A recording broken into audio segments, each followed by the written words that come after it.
Seu meu amado, bem-vindo de volta à nossa escola bíblica diária. Estamos falando da história e geografia bíblica e chegamos ao último personagem dos patriarcas. Portanto, nós estamos falando sobre Jacó. Isso está a partir do capítulo 25 de Gênesis. Uma parte bastante longa falando sobre a vida de Jacó e a história do povo de Deus. Então, pega a sua Bíblia, pega o seu caderno de estudos, ore ao Senhor, pede a Ele discernimento, entendimento, conhecimento, sabedoria, pede a Ele proteção para que nós possamos nos aprofundar nos mistérios de Deus. Muito bem, Abrão, Isaac, agora Jacó, os três patriarcas. Jacó era o filho mais moço de Isaac e Rebeca. Ele era irmão gêmeo de Esaú. E aí o que acontece é que ele, nascido em Berlairoi, nesta região aqui, né, do Negueb, sul de Canaã, sul de Jerusalém, num determinado momento, ele que não era primogênito, ele compra o direito de primogenitura através de um cozido, ou seja, quando Esaú chega morto de fome, ele acaba vendendo seu direito de primogenitura para Jacó. Aqui nós vamos ver algumas coisas. Primeiro, que Esaú não estava nem um pouco preocupado com as coisas de Deus. E o direito de primogenitura implicava nisso também. Então, ele desprezava essas coisas todas, ele não dava importância para essas coisas todas. Ao contrário de Jacó, que dava uma importância muito grande para isso. Em segundo lugar, isto era possível. A legislação da época, o costume da época, permitia que se comprasse o direito de primogenitura. É claro que não por um cozido, né? Mas enfim, foi o que aconteceu. E afinal de contas, o que era esse direito de primogenitura? Aqui nós temos três coisas importantes. A liderança da família, ou seja, ele sucedia o seu pai ou aquele que era o outro líder, então ele vinha em seguida na liderança, ele recebia porção dobrada na herança, 2 vezes mais do que os outros, e muito importante aqui é o sacerdócio, ou seja, a continuação da adoração, da representação da família perante Deus, ou seja, da adoração a Deus, dos sacrifícios todos, de tudo que se referia a este sacerdócio, que na época era familiar. Então, esta promessa que havia sido feita a Abraão, que havia sido feita a Isaac, estaria sendo passada ou para Esaú ou para Jacó. Nós já vimos que Deus havia dito para Isaac e para Rebeca que o sucessor seria o mais novo, portanto, Jacó. Então, essa passagem, né, teria aqui Jacó como patriarca. Não satisfeito com isso, Isaac não queria isso porque ele gostava muito de Esaú.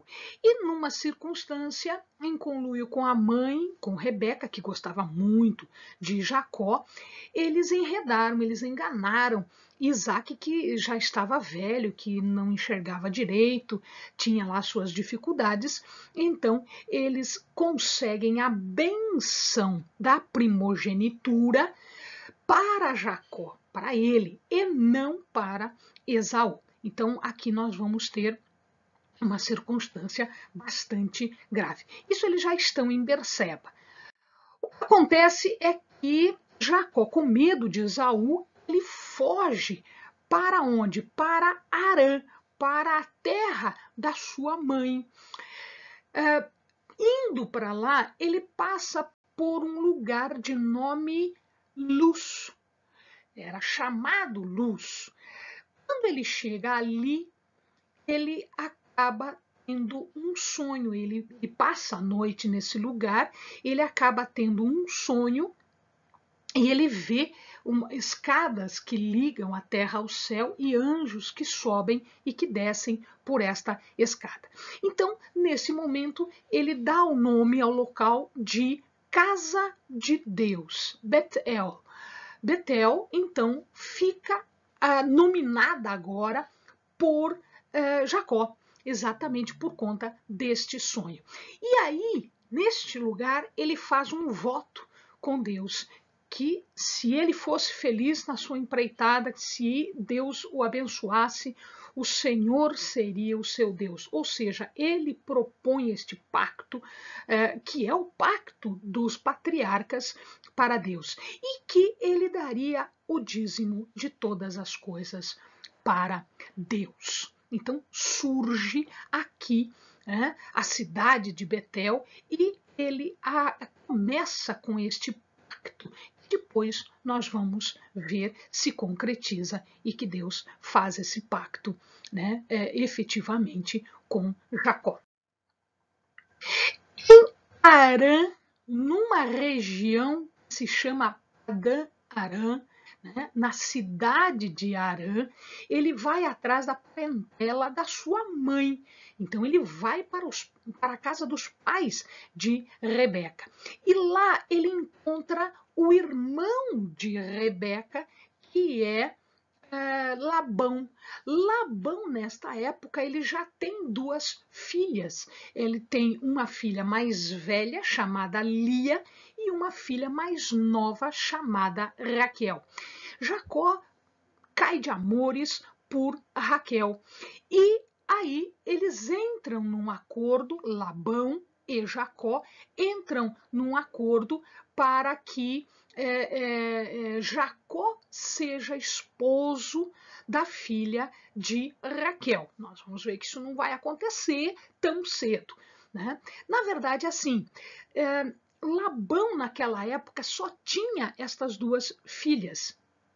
Então, na cultura, a descendência aqui, ela era seguida agora pelos homens, ou seja, ele não tinha um herdeiro homem.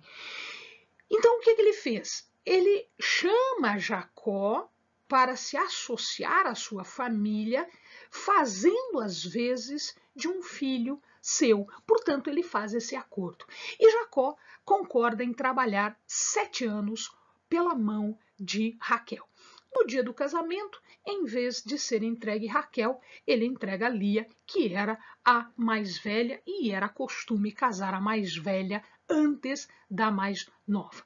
Ok, ele fica casada com Lia, porque já havia sido celebrado o casamento e confirmado o casamento, e aí ele propõe trabalhar mais 7 anos por Raquel, portanto 14 anos por Raquel. Aqui o amado está vendo, ele sai de Beer-lahai, em Berseba ele foge do seu irmão e ele vai até Arã, lá em cima, de onde, muitos anos antes, Abrão saiu pelo chamado de Deus para a terra de Canaã. Lá em Arã, Jacó tem filhos. De Lia, ele tem o mais velho, Ruben, depois Simeão, Levi, Judá, Isacar e Zebulon. Portanto, 6 filhos de Lia. Através da sua serva, Zilpa, ele tem Gade e Ser. Da sua esposa querida Raquel, ele não tem filhos de imediato. Então Raquel lhe dá a sua serva Bila, que dá à luz a Dan e Naftali. E depois, por último, nós temos efetivamente Raquel dando à luz a José, o preferido de Jacó, e depois Benjamim, que é quando Raquel dá à luz a Benjamim, ela acaba falecendo. Então, aqui nós temos os 12 filhos homens de Jacó, dando origem aqui às 12 tribos de Israel. né? Então, através da sua esposa Lia, da sua esposa Raquel e das suas servas, de Lia Zilpa e de Raquel Bila. Muito bem, um determinado ponto, já espoliado ao monte, ao muito, já enganado muito por Labão, ele aproveita uma viagem de Labão, pura e simplesmente pega todas as suas coisas e vai embora para casa, depois de muito tempo, depois de muito ficar ali. Então ele vem de Harã e ele vem por um caminho, ele não vem aqui onde ele foi, ele volta por um outro caminho. E aqui, pertinho do Mar da Galileia, nesta região aqui, Labão consegue encontrá-lo, porque como ele saiu antes, Labão demorou um tempinho para alcançá-lo. Então Labão encontra próximo à montanha de Gileade, né, ali na região próximo ao Mar da Galileia. E aí Labão estava muito irado. Primeiro porque ele simplesmente sai com todos as suas filhas e os seus netos. Lembrem-se que Labão aqui, por ser pai de Lia e de Raquel, ele tinha direitos sobre os netos, mesmo porque ele acolheu Jacó. Então, era como se fossem os seus descendentes. E uma outra coisa que deixa bastante irado Labão é que Raquel, sem dizer nada a ninguém, leva consigo seus ídolos domésticos. Ele, portanto, era politeísta. Ele não adorava a um único Deus, o nosso Deus, mas ele adorava outros deuses, os ídolos domésticos. Esses ídolos domésticos têm importância seguinte: estes ídolos significa que quem os detém os direitos de herança. Ou seja, Raquel provavelmente fez isso para dar a Jacó um ganho, uma retribuição por tudo aquilo que ele havia feito para Labão e pelo qual ele foi enganado. Né? Mas, de qualquer forma, Labão faz um pacto com Jacó e os ídolos não têm mais importância, porque quando eles fizeram esse pacto, os ídolos deixaram de ter importância jurídica no sentido de herança. Em Manaim, nesta região aqui, ó, em Manaim, ele vê alguns anjos que acompanham a sua viagem. Então, Manaim, que é o acampamento de Deus, significa isso, ele vê os anjos de Deus que estão acompanhando a sua viagem. Em Peniel, aqui perto no rio Jaboque, ele está praticamente se encontrando com Esaú, ele divide a sua caravana, ele manda duas primeiro e ele vai por último, exatamente para diminuir a ira no coração de Esaú. E ali, antes de se encontrar com Esaú, ele luta com o anjo de Deus e o seu nome é mudado para Israel.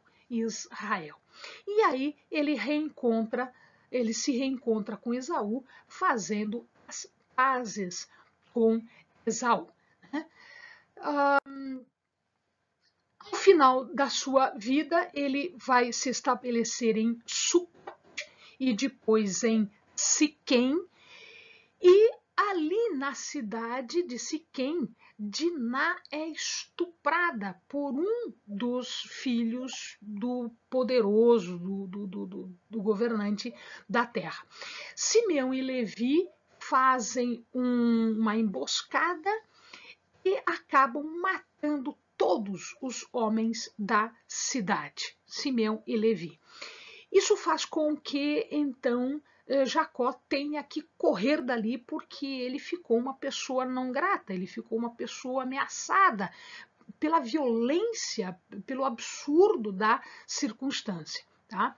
No caminho para Betel, Raquel, já grávida de Benjamim, dá à luz a Benjamim e ela acaba morrendo. No local onde ela morreu, próximo a Belém, foi construído então um local de sepultamento para Raquel. Ele existe até hoje. Tá?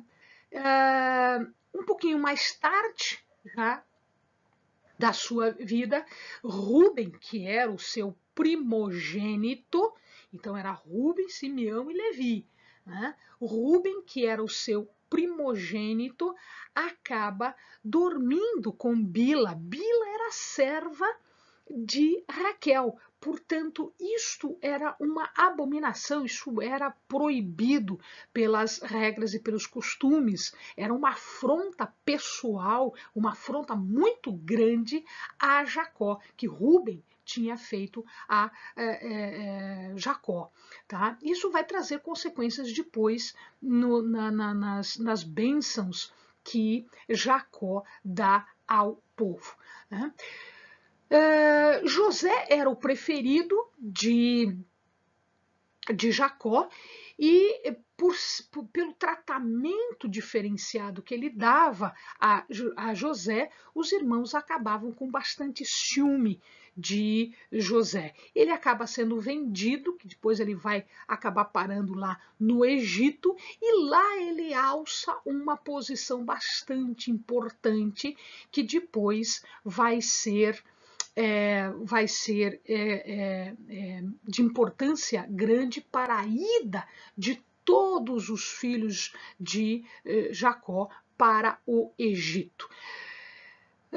Isaac morre, ele é enterrado, Jacó e Esaú enterram o seu pai na caverna de Macpela, junto com a sua esposa Rebeca, que já estava enterrada lá, o seu pai Abrão e a sua mãe Sara. Depois ele acaba morrendo no Egito, tá? Jacó é morto no Egito, ele morre, e na caverna de Macpela nós vamos encontrar os 3 patriarcas e as suas esposas, Abrão e Sara, Isaac e Rebeca, Jacó e Lia. Raquel é enterrada à parte. Amém, amados? Bons estudos!